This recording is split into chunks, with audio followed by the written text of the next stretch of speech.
And then we're already on to level 3. Okay, so pH is at the beginning of level 3.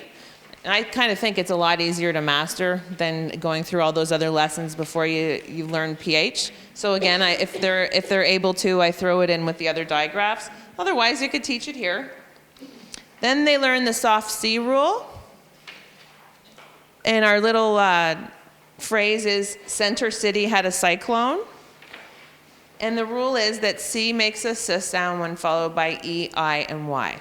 So this is when you add, in the sand, when you say what says, they say S says C-E, C-I, and C-Y all say S.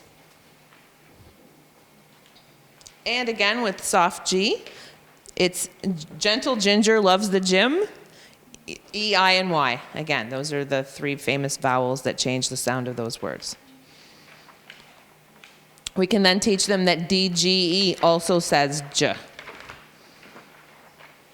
And it has the same rule as the TCH. It's afraid of short vowels. You gotta put that D in there to protect the G from the short vowels. It doesn't like it. Actually, what it does is make the vowel not be a long vowel, right? Because that E, the magic E, can only jump back 1 consonant and 1 consonant only, right? So if you add that extra letter in there, D or T for which or edge, then it prevents the E from jumping over the consonant and making the vowel long. And by this time then, if we ask what says J in the sand, J says J, GE says J, and DGE says J.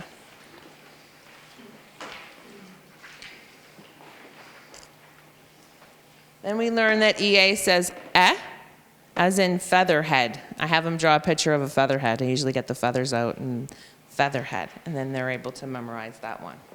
And they, sometimes they don't know offhand, does that say E? Because we already learned that EA says E, or does it say eh? If they look at the word and try to read it both ways, then they'll figure it out. Then we get into more advanced concepts. IE says E. We add that to the list. IE says I. So now when you ask what says I, we have I says I magic E says I, and we add IE says I. And E, we would have E says E magic E says E says E, EA says E, and IE also says E. That's why we have the bigger trays. And it's important for them to see them all at once. Again, it's a visual. They remember that, they think back, they go through that in their head. Next, we learn to teach them about accented syllables. So the children already know how to divide words into syllables. There's all different ways for them to divide them. They can clap it out, they can stomp it out, all these different things. But which one has the accent on it? And we don't really teach that a whole bunch anymore, but there's an important reason for this because of our next lesson.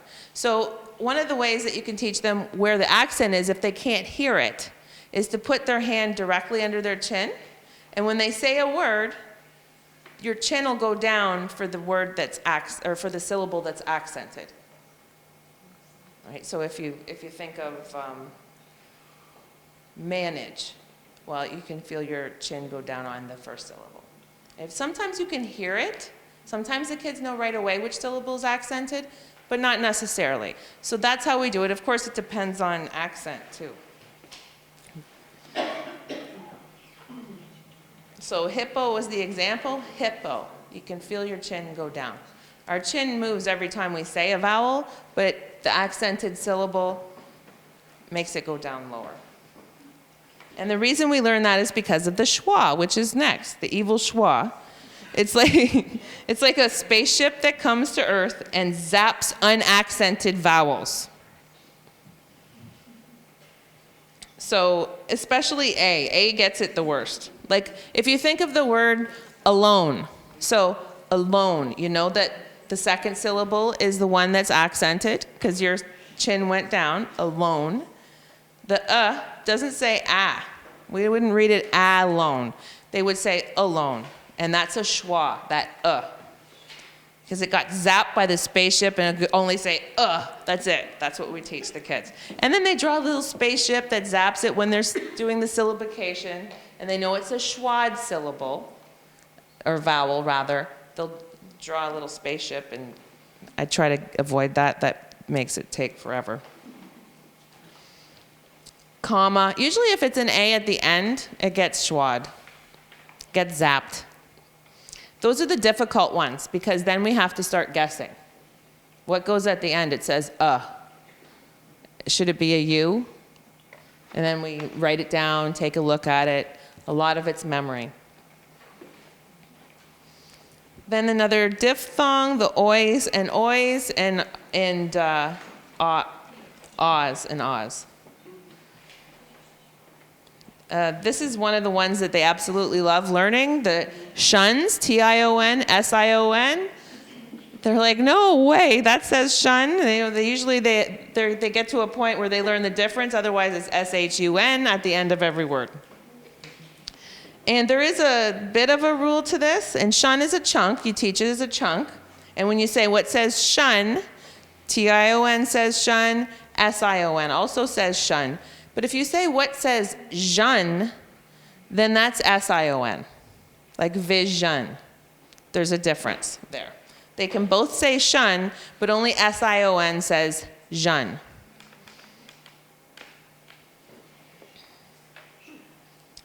Then we teach OU in soup and our soundable suffixes. And those are taught as chunks. So we already learned ing and ed. We're going to teach ly, ment, full, and ness. And those are helpful because when they write mint, like government, they're going to put M-I-N-T until they learn it as a chunk. Same with ness, happiness. We say and it's an N-I-S-S. They'll learn that it's an E, and they'll start writing it as an E. And they always want to put two L's at the end of full because we taught them that that syllable has two L's at the end of it. And comparative adjectives, est, good, better, best. Possessives. We can go into a little bit more into detail about the use of an apostrophe and contractions. We have another sound for I, I-G-H says I. And the third spelling rule, which is the silent E rule. If there's a silent E at the end of the word, drop the E before adding a suffix that begins with a vowel. And the examples are there. The first three levels, you'll notice the biggest difference. Once you get through those very first three, all three levels, it makes a humongous difference in how much confidence they have in their spelling, how they can attack a word by sounding it out and finger spelling it, what their bank of knowledge when it comes to sounds is increased, and they've learned basically all of those basic vowel sounds, and those are the tricky ones.